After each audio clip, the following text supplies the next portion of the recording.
বিসমিল্লাহির রহমানির রহিম। হে সমস্ত জগতবাসী, আজ আমি শামীম আলী চিশতি আপনাদের সামনে যে আলোচনাটি নিয়ে আসলাম, সেই আলোচনাটি হবে যে আমরা এই পর্যন্ত ছোটবেলা থেকে ওয়াজে, হাদিসে, কোরআনে শুনে এসেছি, পড়ে এসেছি। আসলে যে একটা বিষয়, যে ইব্রাহিম খলিলুল্লাহকে আগুনে ফেলে দেওয়া হয়েছিল।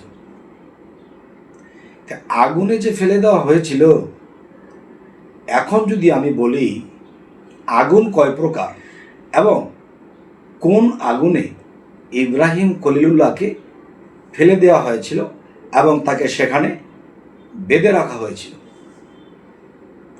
তাহলে আমরা যদি চিন্তা করি যে আল্লাহ কিন্তু একটি কথা বলেছে, এখানে আমরা দলিল অনুসারে যেটা পাই, ইব্রাহিম খলিলুল্লাহকে যখন আগুনের কুণ্ডুরিতে ফেলে দিয়ে যখন তাকে আটকে রাখা হলো, তখন কিন্তু দেখতেছে আল্লাহর নবী পুড়ে যাবে।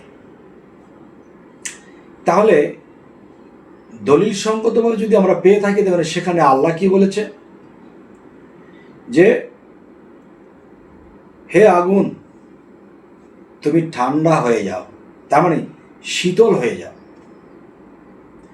তাহলে এই যে কোরআনটা আমরা বুঝতে গেলে দেখা যায়, যদি 50 জন মুফতি বা মাওলানা যদি তাফসির করে, কারো তাফসিরের সাথে কারো তাফসির মিলে নাই, কিন্তু আল্লাহর এক কথা সকলে মিলে বলেছে, সকল কথা কিন্তু এক কথা নেই।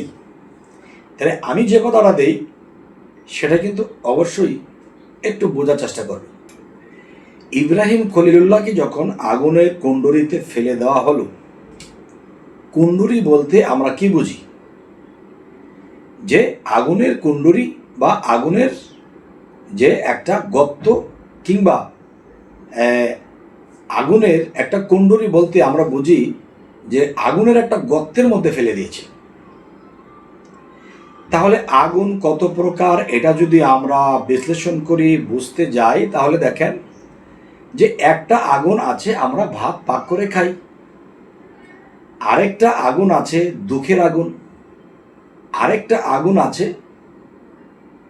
যে মানুষের যখন অন্তরের মধ্যে ব্যথা পায় সে ব্যথার আগুন, প্রেমের আগুন, এবং শেষে বলবো আছে আরেকটা কামের আগুন। এতগুলো আগুন থেকে কোন আগুনে ইব্রাহিম খলিলুল্লাহকে ফেলে দেওয়া হয়েছিল এবং সে আগুনকে আল্লাহ নির্দেশ করেছে, হে আগুন তুমি শীতল হয়ে যাও, ঠান্ডা হয়ে যাও। তাহলে এটার বিশ্লেষণ যদি আমরা করতে যাই, তাহলে দেখা যায় কি, কোন আগুন পানি দিলে নিবে না, সেই আগুনটির মধ্যে পানি দিলে আরো দ্বিগুণ বাড়ে। তাহলে এটা কোন আগুন? আর আল্লাহ যদি আগুনকে বলে থাকে, হে আগুন তুমি শীতল হয়ে যাও, তখন ইব্রাহিম খলিলুল্লাহ শেষে আর পুড়লেন না, আগুন ঠান্ডা হয়ে গেছে। তো এখন একটা কথা বলবো, আগুনের ধর্ম কি?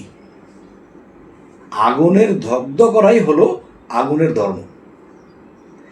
দগ্ধ করাই যদি আগুনের ধর্ম হয়ে থাকে, তাহলে সে আগুনকে যদি ঠান্ডা হতে বলে, তাহলে পৃথিবীর মানুষ আগুন কোত্থেকে পাবে?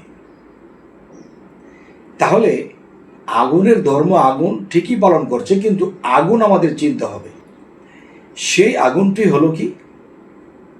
যৌবনী আগুন, কামের আগুন, আবার কিন্তু প্রেমেরও আগুন আছে। খাজা মঈনুদ্দিন চিশতি একটি কথা বলেছিলেন, এই পৃথিবীতে প্রেমের আগুনের চেয়ে উত্তপ্ত আগুন আর হয় না। তাহলে খাজা মঈনুদ্দিন চিশতি একজন বড় মাপের ব্যক্তি, তিনি কিন্তু বলেছেন যে প্রেমের আগুনের চেয়ে উত্তপ্ত আগুন আর হয় না। তাহলে প্রেমেরও আগুন থাকে, তাহলে কামের আগুন থাকবে না কেন? এই কামের আগুন যদি কাউকে পোড়াতে শুরু করে দেয়, এই বডির মেয়াদ কমে যাবে, হায়াত থাকতেই মরে যাবে। কারণ আমি লক্ষ কোটি মারতেছি, তাহলে আমিও তো মরব। আর লক্ষ কোটিকে যদি আমি বাঁচিয়ে রাখতে পারি, তাহলে আমিও তো বাঁচব। এখন সেই লক্ষ কোটিটা কি? আপনি যখন কামের আগুনে পড়ে সেই তাপের মধ্যে লক্ষ কোটি বীজ নষ্ট করেছিলেন, সেটা কি? যদি একটা মানুষ মিলনে যায় তাহলে এখান থেকে 24 ফোঁটা নির্গত হয়, এবং 24 ফোঁটা যখন নির্গত হয় এখানেই তো বুঝতে হবে, তবেই তো হবে জয়। দেখেন, মানুষ এখানেই তো যে নিজেকে করে ক্ষয়। যে আরও একটি কথা আমি বোঝাতে চাইব, সেটি হলো একটি ফোঁটাতে যদি 46 থেকে 47 লক্ষ কীট থাকে তাহলে আপনার 24 ফোঁটাতে 12 কোটিরও পার হয়ে যায়। যাই হোক, এর সমস্ত জগতবাসী এখন ইব্রাহিম খলিলুল্লাহকে যখন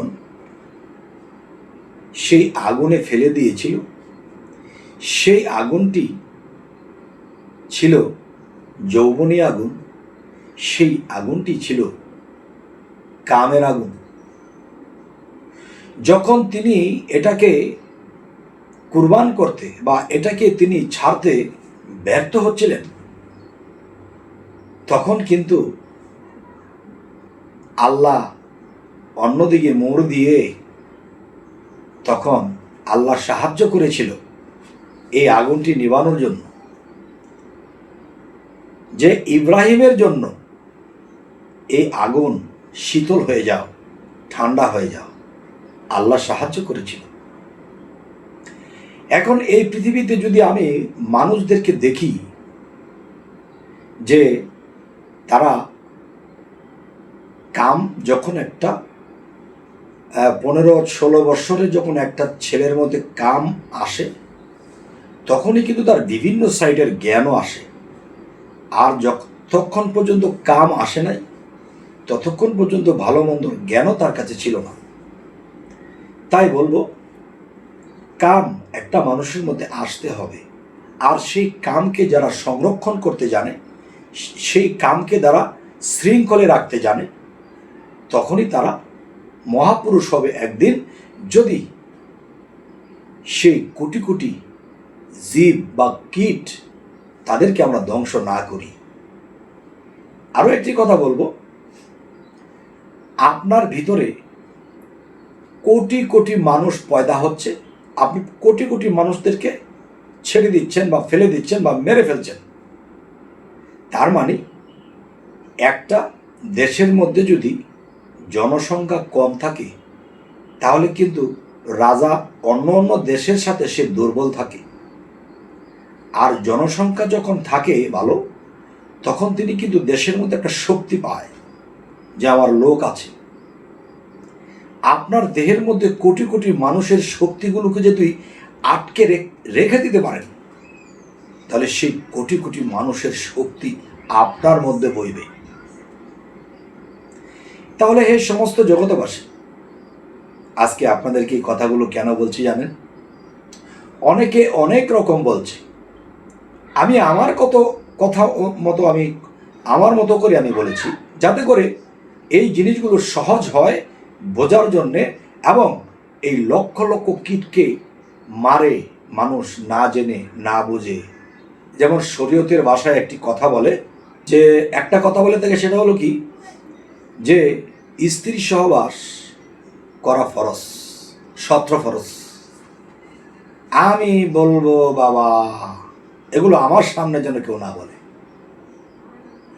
কারণ আপনার 17 ফরজ সেদিনই হবে আপনি যদি কোনো একদিন সেখানে যে একটা সুসন্তান পৃথিবীতে আনতে পারেন, সে পৃথিবীতে এসে অলি আউলিয়া হয়েছে, তখনই আপনার 17 ফরজ পূর্ণ হয়েছে। আর যদি বলেন ওইখানে গেলে দিয়ে দেব ঢেলে, তখন কিন্তু আপনাকে আল্লাহ দেবে ফেলে, কোটি কোটি মানুষ আপনার থেকে যাবে চলে, তখন আপনি একদিন যাবেন মরে সেই পাতালে।